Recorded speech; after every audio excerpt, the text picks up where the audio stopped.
Here we start with chapter number 7, that is cell division. No any deletion is there from this chapter. So first of all we take revision of part that you have done in 11th. So in life processes second, you have seen how reproduction occur. So life of all multicellular organisms start from single cell, that is zygote. You know it, zygote is first cell of new body. Growth of every living organism depends on cell division. So here we know every cell arises from pre-existing cell. Pre-existing meaning which is present before. आधी अस्तित्वात असलेल्या सेलपासून नवीन sale तयार होत असतात. That is one of the important statement of cell theory. Okay, now here in 10th you have seen there are two types of cell division as mitosis and meiosis.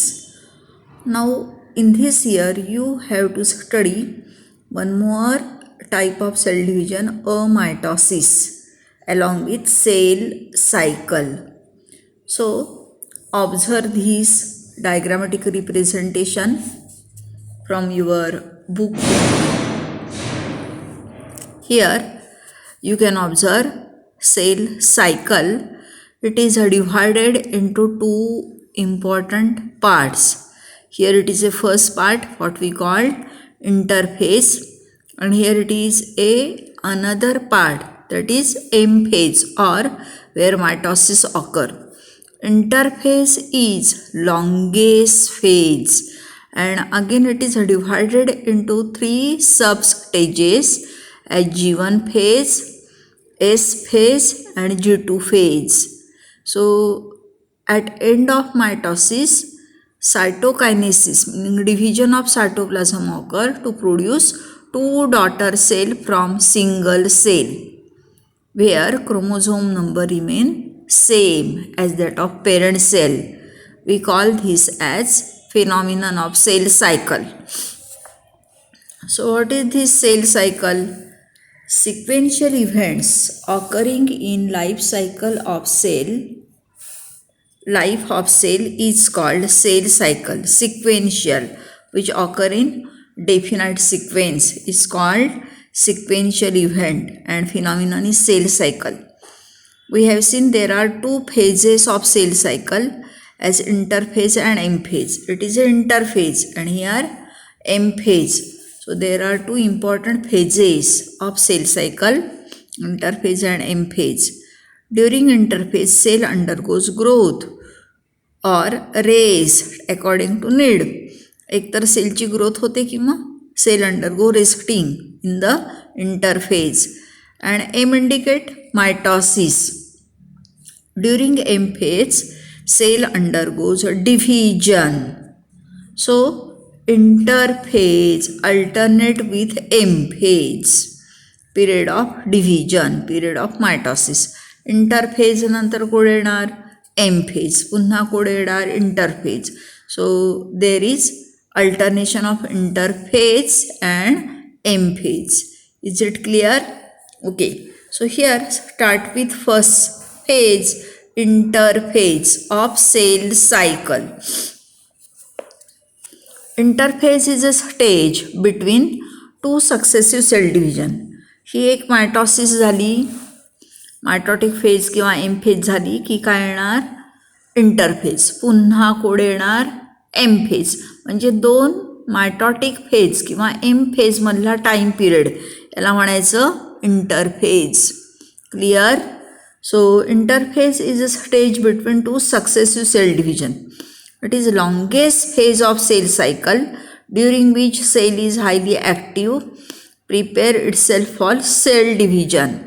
Longest phase आहे, सगळ्यात जास्त part कोड occupy करतोय interphase, आणि याच्यामध्ये वेगवेगळे changes होत जातात ज्यामुळे cell become ready for mitosis or for cell division. Interphase is divisible into 3 subphases which are that G1 phase, S phase and G2 phase.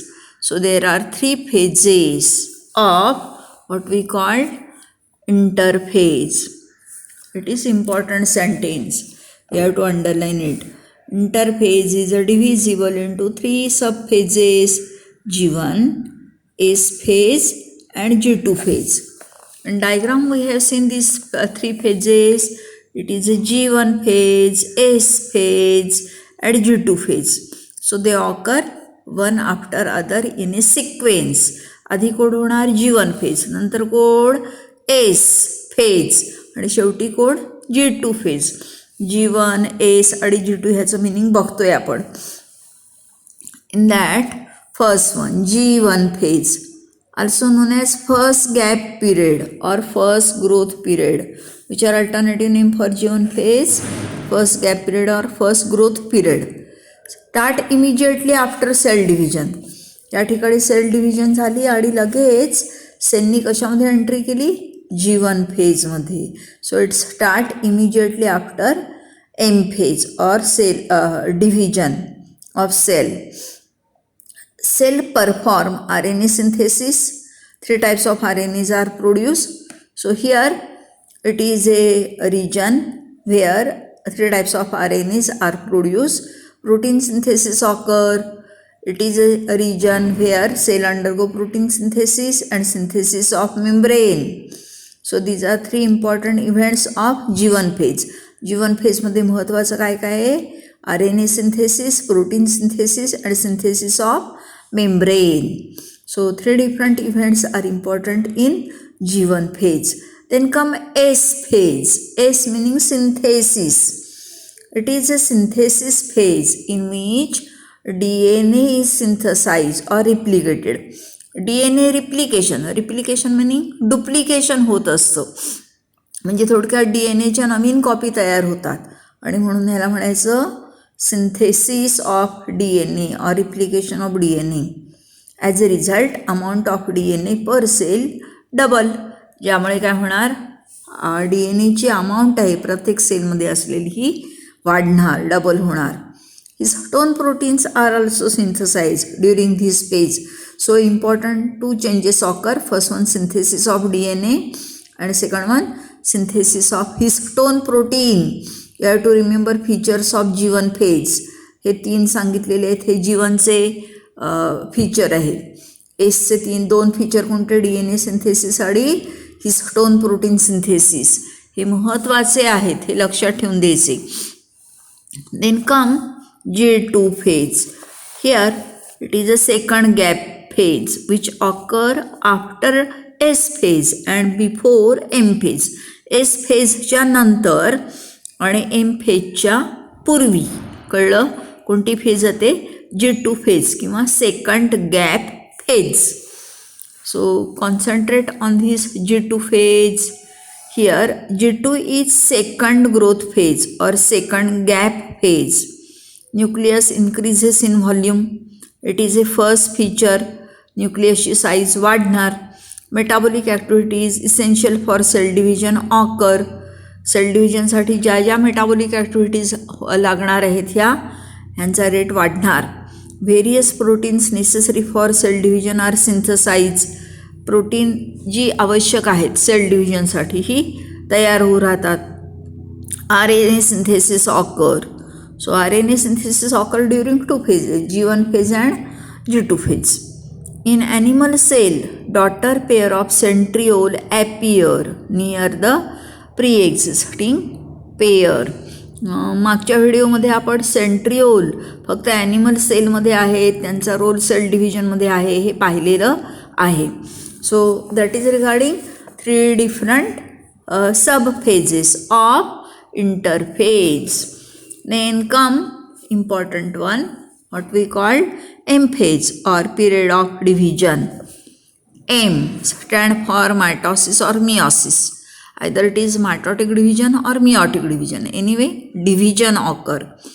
M phase involves karyokinesis and cytokinesis. Which are that? M phase involves karyokinesis and cytokinesis. We know meaning of carry on. Carry on meaning nucleus. Kinesis meaning division, nuclear division. Cyto related with cytoplasm. Kinesis division of cytoplasm. So here it is a what we call M phase, where these four they form karyokinesis. Prophase, metaphase, anaphase, telophase हे चौघे मिळून काय तयार करतात? कॅरिओकायनेसिस meaning nuclear division. आणि त्यानंतर काय होते?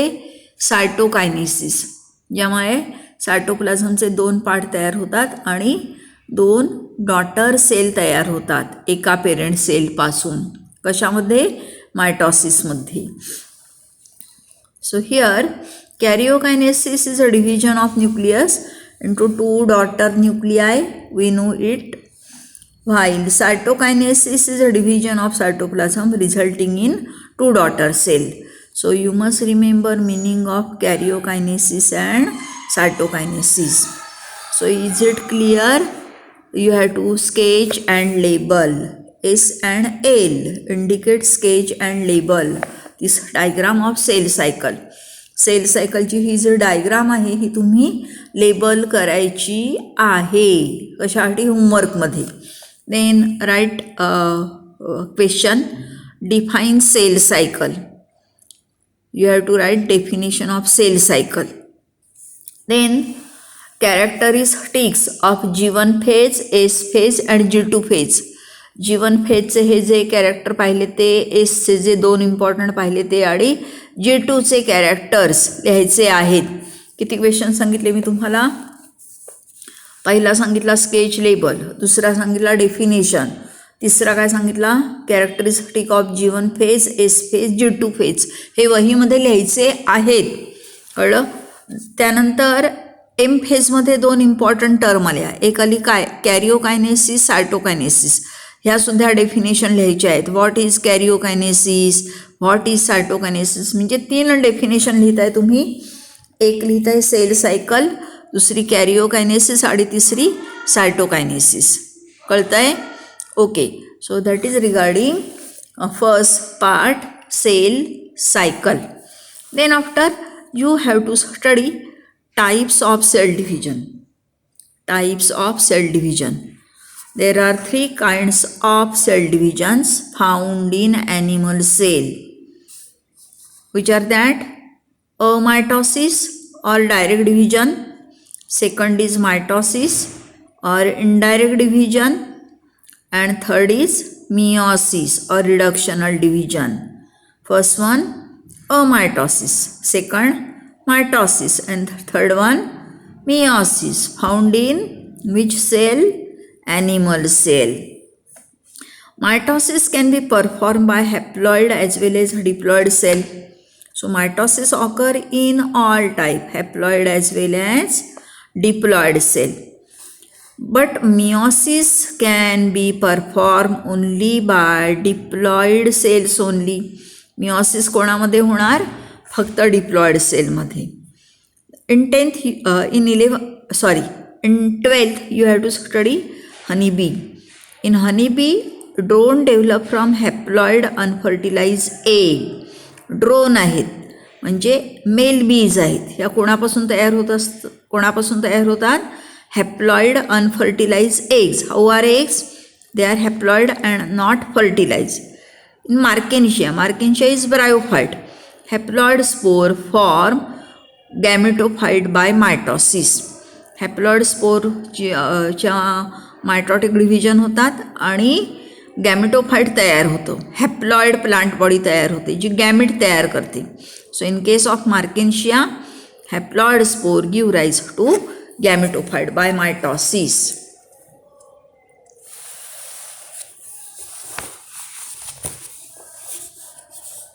Then amitosis. Amitosis is new to you. Simplest mode of cell division. You have to remember what is amitosis. Simplest mode of cell division.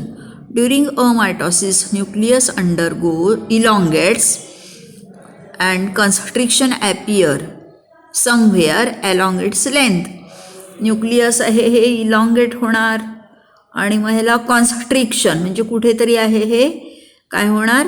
हळूहळू आतमध्ये जाणार आणि एका न्यूक्लियसपासून 2 न्यूक्लियाय तयार होणार.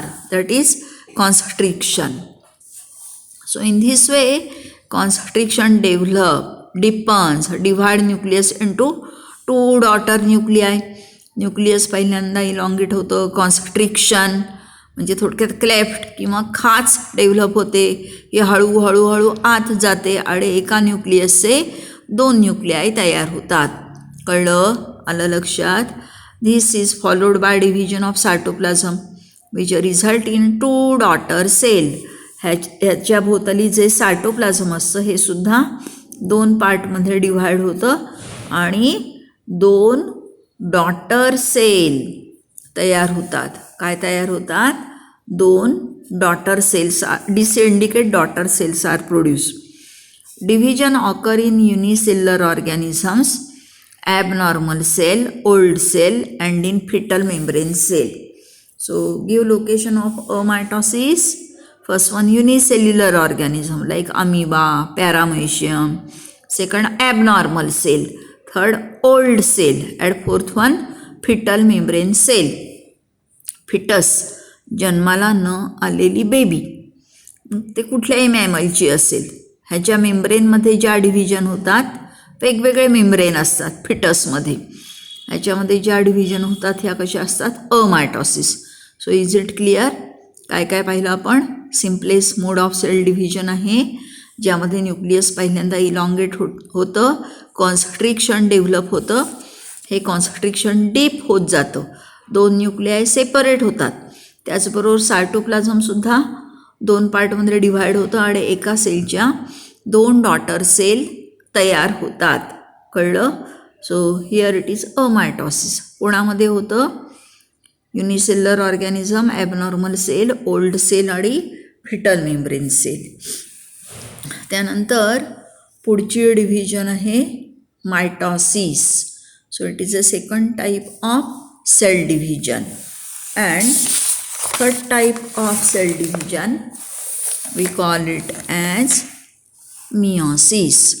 तर there are 3 type of cell division we have seen. First one amitosis, second mitosis and third meiosis. यापैकी mitosis आणि मियोसिस आपण पुढच्या व्हिडिओमध्ये पाहूया. ओके? सांगितलेले क्वेश्चन आहेत हे व्यवस्थित वहीमध्ये लिहायचे आहेत. आज मी सिलेबस टाकलेला आहे. परीक्षा कधी आहे हे माहीत नाही आहे, पण आपली परीक्षा होणार आहे त्यामुळे तयारी करून ठेवायची आहे टेस्टची. ओके?